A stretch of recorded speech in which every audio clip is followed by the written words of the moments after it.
For many years, games have been a big business, and they still are today. In 2012, the game industry had a total turnover of 256 million euros, selling a staggering number of 6.7 million games. This sounds like an extremely large number, but really this is the result of a decrease of 17% compared to the previous year. In 2013, the same number dropped again with 13.8%. One of the main reasons for this decline is piracy. So what does the future of the game industry look like? Let's have a look, shall we? Dino Dini also has previous experience in the game industry. He shares his stories with us. So yes, going back to the days of the home computer when people at school, children at school were actually making their own games and so on, piracy was already an issue. There were also companies making games, of course, but what would happen is that someone would buy the game and then they would copy it and then they distribute it to all the children at the schools, in the playgrounds and so on. And so piracy has been an issue right from day one. And that's where things were tried in regards to copy protection. Sometimes they would release games that you would need to enter in a code from some kind of page or a disk with a wheel in it that, to create a code that you would have to type in to avoid being able to just duplicate the games in the playground. And of course the hackers came in, they would hack the game so that they would work without these codes, just so that people could play the games for free. And this is right from the very beginning, it's always been an issue. Brian Buchan has a lot of experience in the game industry. He's here to tell us more. Oh yes, in the beginning piracy was a problem because we really had to fear illegal copying. Because copying of tapes, copying of discs, copying of cartridges, this was a big business, this was production. And people would go out to shops and they would buy games, 30, 40 euros, pounds, and they could get the pirate copies for free or a few cents, wherever it was a problem. And that revenue disappeared. The people who made legitimate cartridges didn't get their money. So it was a big problem. But there's no medium now, there's no medium to copy, there's no medium to actually make, so therefore there's no shelf to produce the revenue that these developers used to have. It's all download now. There are gamers who are still buying actual games and are happy to spend money on it. The prices might seem steep to some, but game production is not a cheap business. Making money in the games industry. I've experienced that in different levels.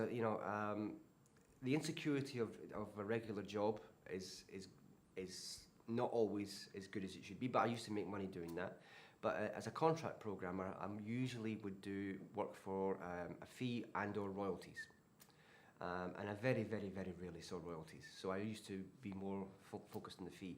And the piracy affected my royalties. I know for a fact that some of my games that I was on royalties sold very well. I saw the sales figures.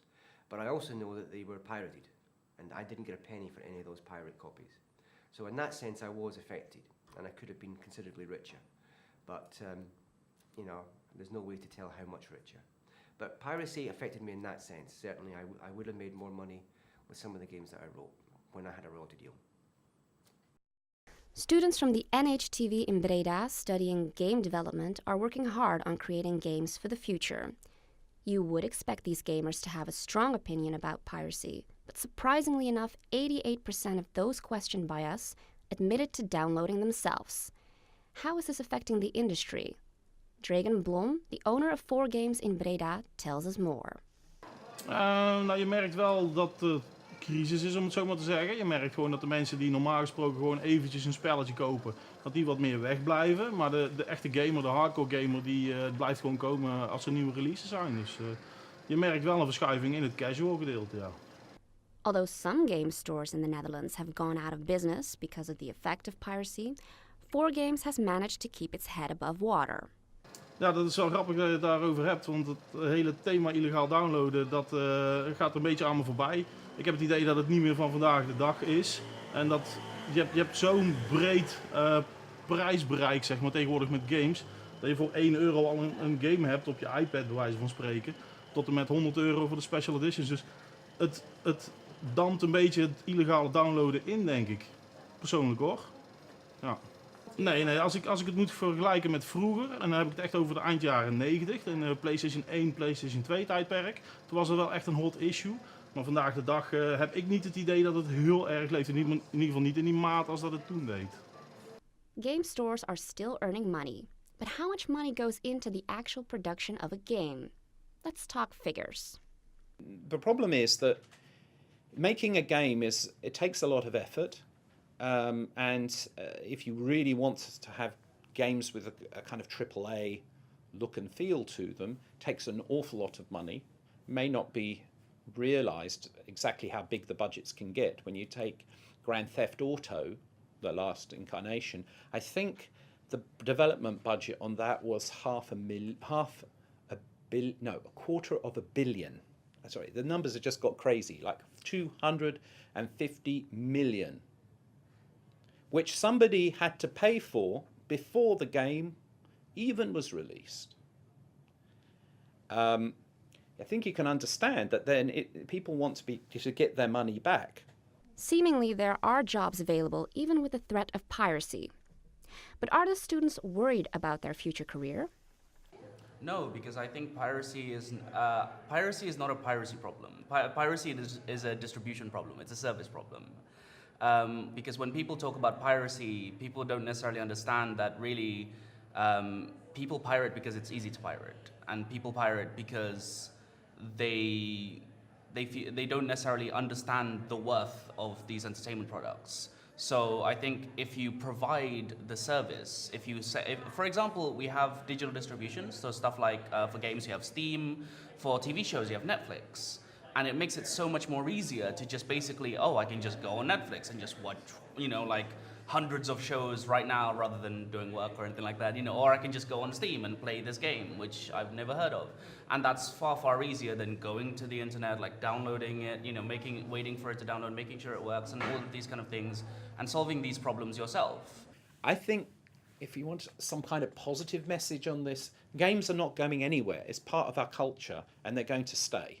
But really what needs to be worked out is how it can be sustainable. And that's the real issue. Yeah, there's always a future for gamers and game developers, but it's a different future. We have to adapt. It's a bit like saying I want to be a rock star, isn't it? Doesn't mean we shouldn't try to be rock stars, but we have to do it with our eyes open and realise what it really means.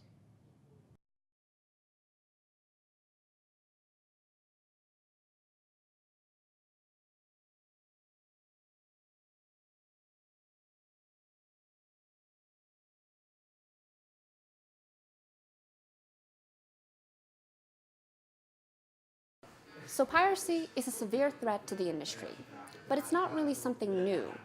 We've been dealing with piracy for as long as we're playing and producing games. So the future of the game industry can be considered quite unpredictable. And in order to survive, we need to learn to adapt to the new trends that emerge over the course of time. However, if piracy cannot be stopped, there's always a chance to use it to the advantage of the industry itself, since there are many businesses out there struggling to try and keep their heads above the water. So let's be supportive and think twice before becoming pirates sailing the waters of the World Wide Web.